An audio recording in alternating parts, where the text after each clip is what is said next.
good day po sa inyo lahat. Meron po akong ibibigay na product para sa isang tao lang guys, no? So mamimili po ako sa inyo kung sino po yung bibigyan ko. So please, wag po magalit yung mga hindi mabibigyan ha. And regarding dun sa flash drive, madami po nagtatanong, paki-wait lang po no. Kasi gusto ko sabay-sabay ko ipapadala yung product. So meron pa po akong pamimigay. So baka Sunday ko na i-ship guys or Saturday. Ay Sunday na pala, bukas na pala Saturday no. So, yung link nito guys, no, para malaman nyo kung magkano, nandyan sa comment section. Baka sabihin nyo, nagloloko lang ako. Ang mechanics lang po na hihingin ko is paki-follow yung YouTube natin and paki-share nyo na rin. Walang share, walang follow, hindi ko po ito ibibigay. Okay? So, ito po yung multi-tester natin. Napakaganda po nito. Take a look at closer. Papakita ko sa inyo ng malapitan. So, kung hindi pa kayo nakakita ng ganitong klaseng multi-tester guys, no, napakaganda po nito. Napakalaki ng screen LCD display nyo. And meron pa po yung plastic. Hindi ko pa po tinatanggal yan. And then, power on natin. Lobat ata. Ayun, may power pa. So, tanggalin ko na lang muna guys para makita nyo ng malinaw. Yun. So, never been used pa po ito. Pinang-demo lang po natin. And then, meron na rin siyang flashlights dito. Alright, so power on natin. Paano ba yung flashlight? Ito yung flashlight. You know, o diba? Halimbawa, pag nasa loob ng ceiling, diba? So, meron kayong flashlight. Yun po yung purpose niyan. And then, ito naman, meron pa. Akala nyo ito lang yung kasama niyang mga, ano ba tawag dito? Test probe. Actually, guys, wag po kayong bibili nito guys, no? Kasi medyo mahal nga lang siya para sa iba.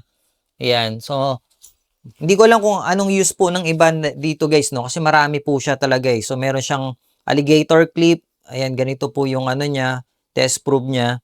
Then, ito yung USB cable charger. Plus, marami pa po dito guys, no? Ayan. Di ba? Tapos, eto pa, meron pa sa loob yan. May manual na din. Oh, kita nyo? Yan.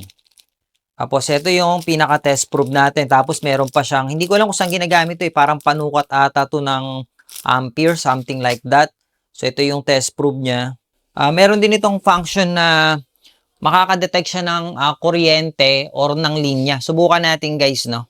Yung NCV Live na tinatawag. Ayan. Ito yung NCV Live. Okay? Ayan. Sasaksak natin itong power cord ng computer, no? Ito yung outlet natin. So, pag tinapat ko dito to, tutunog to. Narinig nyo? Diba? Lalapit ko para makita nyo. So, dito tayo ulit sa NCV Live. Ayan, may nakalagay na live dyan. And then, ito yung power cord natin. Pag tinapat natin yan, narinig nyo? Tumutunog siya, diba? Oo. Diba? So, halimbawa, nasa isang site ka. Tapos, gusto mong malaman kung live wire to. So, itatapat mo lang to dito sa may outlet. Rinig nyo? Ayan siya guys, oh. Diba? So, pagdating naman sa outlet guys, no, ang napansin ko lang dito is meron siyang AC, DC, at saka auto. So, kapag ka naka-auto, dun lang siya gumagana. Pero hindi ko alam, kapain nyo na lang ha. So, hindi ko kasi masyadong in-explore to eh. Ayan. So, dito tayo sa AC. Yan, auto. Ayan. Pag DC, yan, nakalagay naman dyan eh. Or para kung gusto nyo, auto nyo lang siya.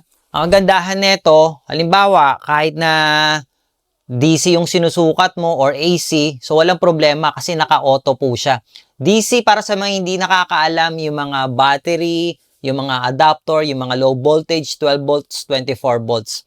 And pagdating sa AC naman, yung mga kuryente natin, yung mga high voltage na. So, subukan natin ngayon dito sa outlet natin, guys, no?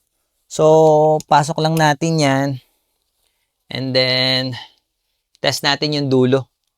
Ayan, pasok lang natin ng ganyan. Mahilig kayo magpasok. Ayan. Pasok natin. 214, hindi talaga siya sumasaktong 220 volts para sa mga digital. Tapos makikita niyo yung hertz. Meron po siyang hertz dun, no? 'Di ba? 60 hertz. Another thing, last na lang, subukan natin yung continuity niya. Okay. Ayan, lagyan lang natin sa auto din. So, lagay natin dito. Kapag halimbawa, yung isang power cord nyo, yung halimbawa sa bahay nyo, doubt kayo na ito pala may sira, or meron kayong linya na tinetest, So pagka tinap nyo ganyan, hindi tumunog, ibig sabihin hindi siya shorted. And kapag tumunog yan, shorted siya. So malalaman mo rin kung good yung isang linya, yung isang, kasi ito dalawang ano to ba, dalawang linya to. Para lang to sa mga ano basic para sa mga hindi nakakaalam. So halimbawa ito dalawang linya tong wire natin na to guys, no? Ayan. So yung ground, wala kasing ground to, kaya dalawa lang to. So lagay natin dyan. Dito natin malalaman yung isang linya kung saan siya. So ito, positive natin yung pula. Dito natin lalagay. So hindi siya tumunog, baka dito siya sa kabila. Ayan. So, kabilang side, dito naman siya. So, dito makukonfirm mo kung putol yung isang linya o hindi rin. Ayan. Di ba? So, yun yung sa continuity. So, yun lang guys, no? Kayo na bahala dito. And then, meron na nga rin pala itong hold function. Halimbawa, yung sukat natin.